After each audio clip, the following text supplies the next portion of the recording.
অনেক দিন পর আমার নিজের লেখা একটি কবিতা পাঠ করে শোনাবো।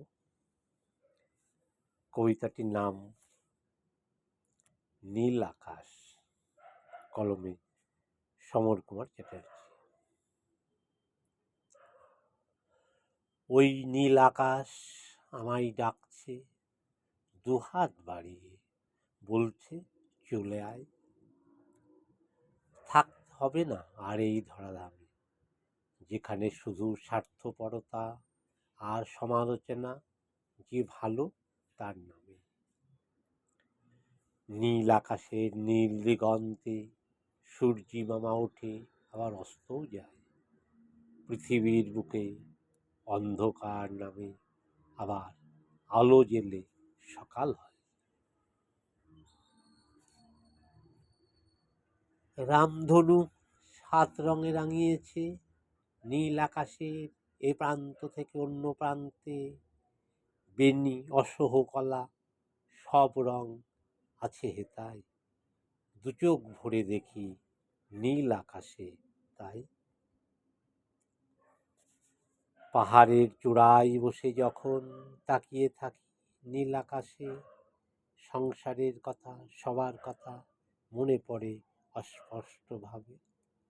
ভাবি ভেসে যায় নীল আকাশে, দুটি ডানা যদি থাকতো আমার দুই পাশে।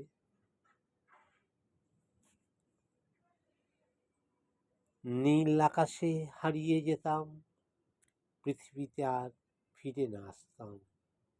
পৃথিবীর এই কুটকাচালি আর ভালো না লাগে।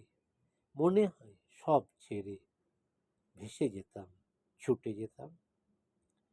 সবার কাছে ভালোবাসা কুড়িয়ে নিতাম।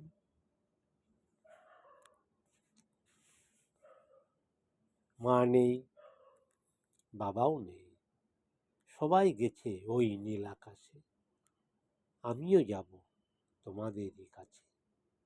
বেঈমান এই পৃথিবীর বুকে এখন শুধু স্বার্থপরতা লুকিয়ে আছে। অর্থের কাছে সব সম্পর্কই শেষ হয়ে গেছে। তাই তাড়াতাড়ি ফিরে যাব ওই নীল আকাশে।